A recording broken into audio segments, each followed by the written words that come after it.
आनंद, तुम लोग यहाँ हो? मैं तुम लोगों के विद्यालय गया था। पता चला तुम लोग वहां से निकल गए हो। भीम कहाँ है? बाला भैया, जब हम दोनों विद्यालय से घर आ रहे थे तो यहीं दो आदमी हमें चिढ़ाने लगे, परेशान करने लगे। अरे भाई, लोगों को शर्म ही नहीं है। 2 दिन पहले तो इसकी आई मरी थी, सम्मान भोज भी खाए, अब विद्यालय भी जाने लगे हैं।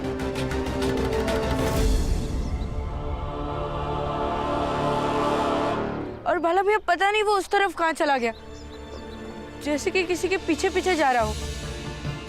ये क्या हो गया है भीम को? ऐसे ही क्यों कर रहा है? अगर भीम ऐसा ही करता रहा, बीमार पड़ सकता है ये।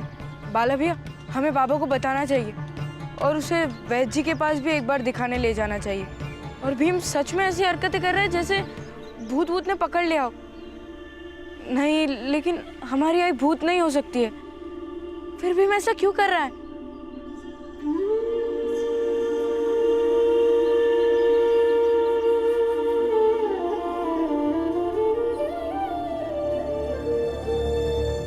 कहाँ गए थे?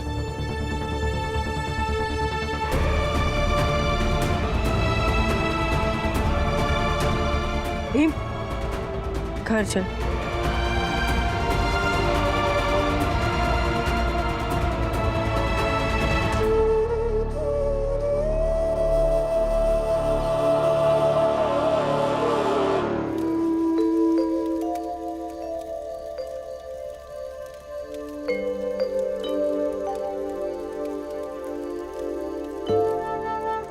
आप रहने दीजिए, मैं कर लूंगी।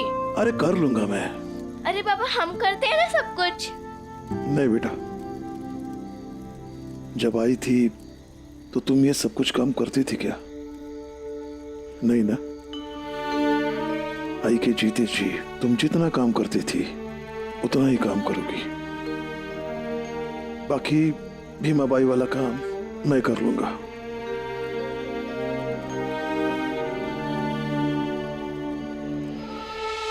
जिद मत करो, समझने की कोशिश करो। दीवा, देखो तुम जिद करते रहोगे तो मिलने भी नहीं आओगे। नहीं आई।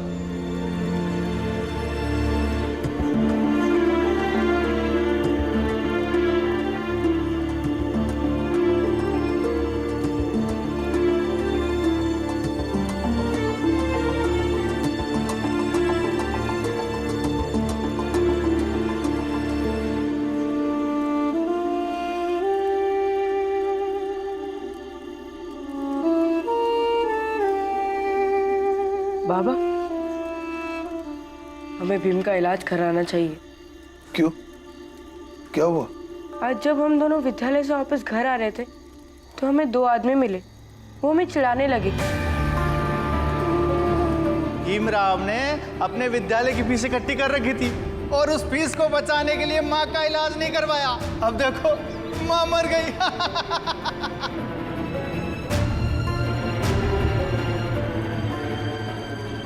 और उसके बाद पता नहीं, चलते चलते कहीं एकांत जगह पर चला गया।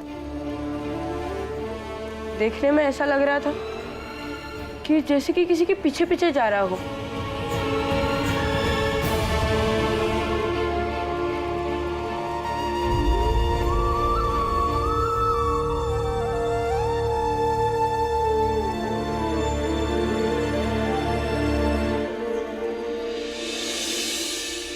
एक छोटा सा परिवार था, समंदर के किनारे उनका बड़ा प्यारा घर था। उस घर में पता है कौन कौन रहता था? एक आई थी, एक बाबा थे और उनका एक प्यारा सा बच्चा था। एक दिन अचानक से उस समंदर में तूफान आ गया। बच्चे की आई ना समंदर में गिर गई। छोटा सा बच्चा अपनी आई को खो देता है, लेकिन बच्चा इतना बहादुर होता है, उन परिस्थितियों से लड़कर बहुत बड़ा आदमी बनता है। आई।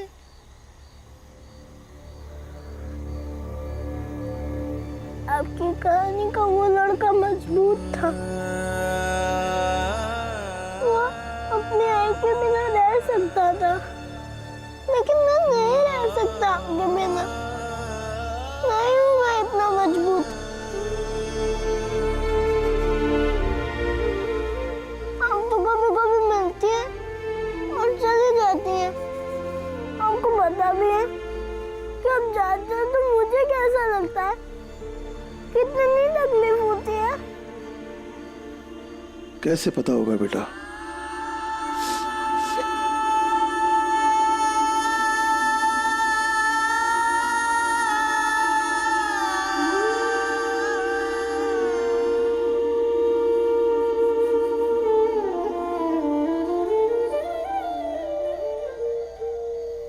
तुम्हारी आई किसी का बेटा तो थी नहीं,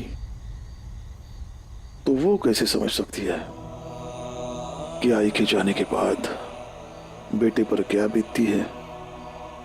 इसलिए तुम्हारी पीड़ा को सिर्फ तुम समझ सकते हो, जान सकते हो। आज तुमने बहुत अच्छा काम किया, पत्थर उठाया, लेकिन मारने से खुद को रोक लिया, क्योंकि तुम्हारी आई ये कभी नहीं चाहती थी कि तुम किसी के साथ मारपीट करो। हाँ बाबा, लेकिन नहीं ने ये क्यों कहा कि वो मेरे साथ इस घर में नहीं आएगी, अपने घर जाएगी। और अगर मैं जिद करूंगा तो वो मिलेगी भी नहीं। आई ने तुमसे ऐसा कहा? हाँ, आई कभी कभी मुझसे मिलती है, लेकिन अपनी मर्जी से। ऐसा क्यों बाबा? पता नहीं बेटा, वो तो वही जाने। हमसे तो मिलती नहीं, तो हम उससे क्या पूछे। लेकिन दोबारा तुमसे मिलेगी ना, तो जरूर पूछना। और फिर तुम्हारी आई तब नाराज होती थी जब तुम खाना नहीं खाते थे।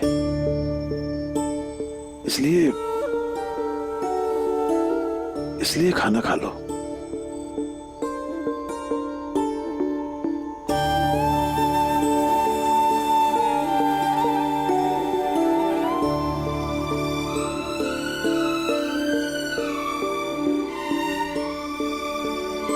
दीदी, क्या सच में भी हमको आई दिखती है? तो हमें क्यों नहीं दिखती है? क्या पता, आई सबसे ज्यादा प्यार शायद भीम को करती थी, इसलिए। चलो ना, हम आई को बुलाते हैं। मरे हुए लोग सबके बुलाने पर नहीं आते। क्यों? क्योंकि वो भूत बन जाते हैं। तुम लोग ये क्या गाँव वालों की तरह आई के बारे में बातें कर रहे हो? हमारी आई कभी भूत नहीं बन सकती। फिर आई भीम को ही क्यों दिखती है, हमें क्यों नहीं दिखती है? बता दो।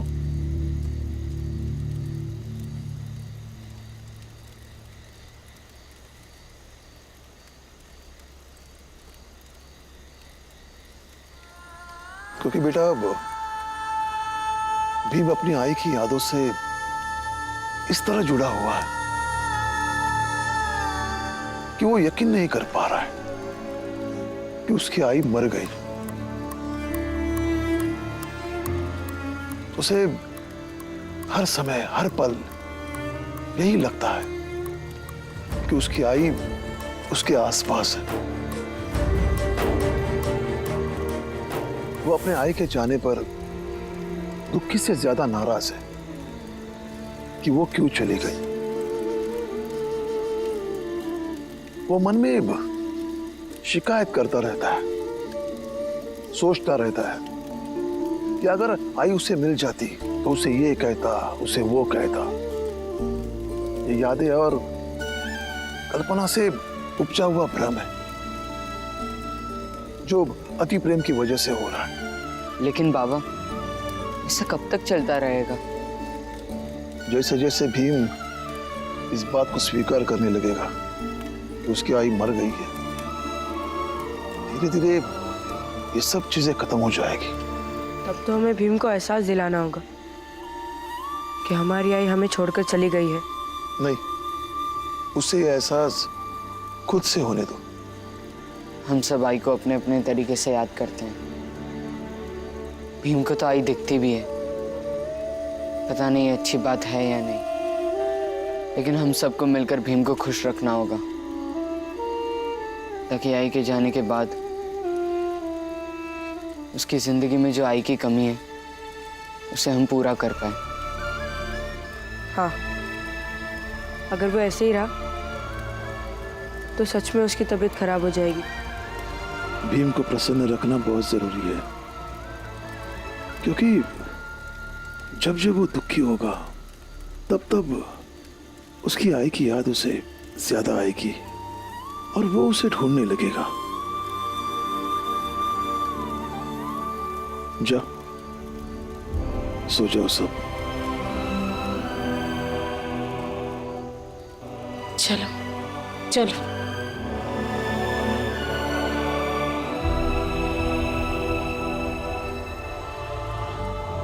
बड़े होने का नुकसान भी बहुत होता है। मेरा मन भी बाल मन होता तो भीमाबाई शायद भ्रम में ही सही, पर मैं भी तुमसे मिल पाता। लेकिन अब बस याद कर सकता हूं।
राम जी, राम जी,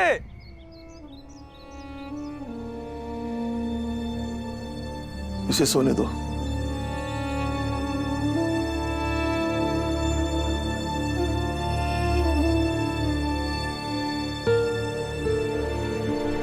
क्या हुआ? आइए दीदी। देखा, सही समय पे सही व्यक्ति मिल गया और एक साथ कई समस्याओं का हल भी मिल गया। क्या हुआ? दीदी, वो अपने बिरादरी का एक व्यक्ति मिला है। वो बंबई के कपड़ा मिल में काम करता है। उसकी एक बेटी है, बेचारी विधवा हो गई है। तो मैं सोच रहा था कि यदि उसकी शादी राम जी से हो जाए तो। रंजन, मेरी बात तुम्हारे भेजे में घुसती क्यों नहीं? मैंने तुमसे पहले ही कहा था कि मेरी दूसरी शादी की बात मत करो। क्या व्यास है? लेकिन भैया, उसकी पूरी बात तो सुन लो। क्यों सुनूं मैं पूरी बात? मुझे कुछ सुनना नहीं है। और आप लोग भी मेरे शादी के चक्कर में मत रहिए। एक बार मैंने कह दिया ना कि मैं दूसरी शादी नहीं करूंगा, मतलब नहीं करूंगा। और इस मुद्दे पर कोई बहस नहीं करेगा, बस। हमारे पास तुम्हारे शादी करने के कई कारण हैं। क्या तुम्हारे पास कोई कारण है? है। चल।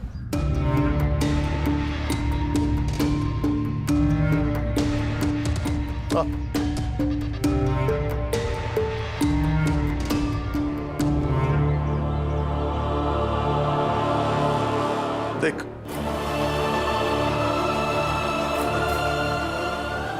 अब बताओ पुरंजन, ऐसी कौन सी सौतेली आई होगी जो भीम के लिए भीमाबाई की जगह ले पाएगी? अब ये कारण पर्याप्त नहीं है कि तुम और मीरा इस विषय पर दोबारा बात नहीं करोगे?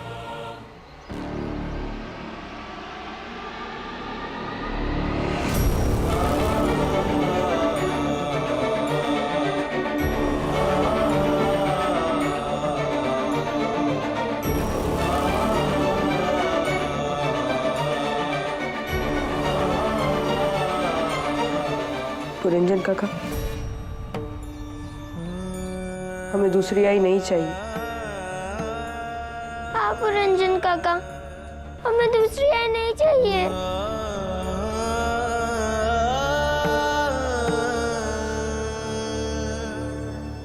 बुआ, किसी को भी दूसरी आई नहीं चाहिए।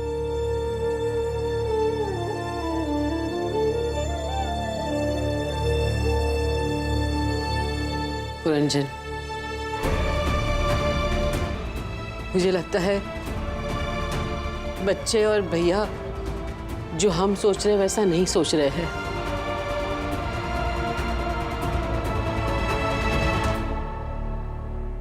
लेकिन बाबा गलत सोच रहे हैं बुआ।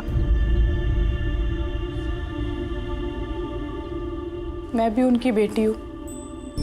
मैं भी अपने भाई बहनों की तरह कभी नहीं चाहूंगी कि कोई हमारी जिंदगी में आए और हमारी आई की जगह ले। लेकिन मैं भी एक औरत हूँ, एक आई हूँ, इसीलिए मैं समझती हूँ कि एक औरत का होना एक घर में कितना जरूरी है। आज मैं हूँ, बुआ है, कल हम नहीं रहेंगे, लेकिन मेरे भाई बहन, मेरे बाबा रहेंगे। इसीलिए इस घर को संभालने के लिए एक औरत की जरूरत है। यही बात तो राम जी नहीं समझ रहा है। अगर राम जी और बच्चे नहीं समझ रहे हैं तो हम इस विषय पे बात नहीं करेंगे। जो लिखा होगा वही होगा।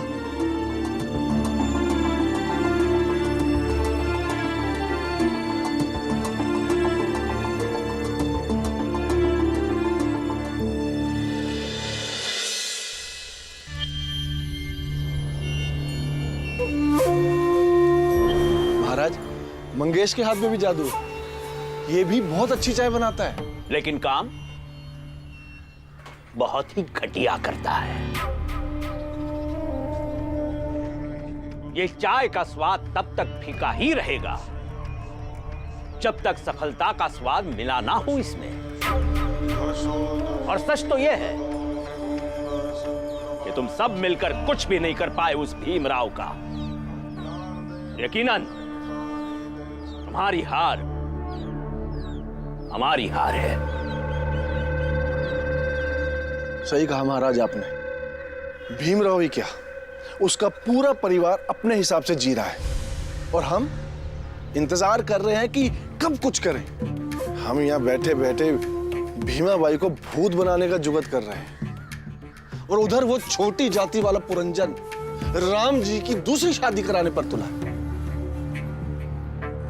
अब ऐसे में महाराज, भीमाबाई की मौत के बाद जो दुख भीमराव को हुआ था, वो सौतेली आई के आने के बाद वो दुख तकलीफ श्रेय में विस्थापित हो जाएगी तो।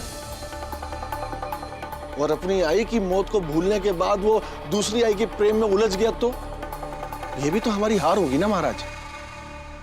यही तो समस्या है महाराज कि हमें कुछ समझ में ही नहीं आ रहा, करें तो क्या करें।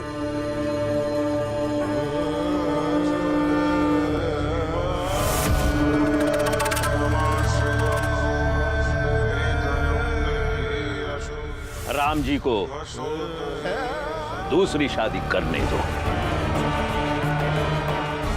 और लड़की वही होगी जिसे हम तय करेंगे। और एक बार वो उनके घर पहुंच गई तो हमारा सारा मकसद पूरा करेगी वो।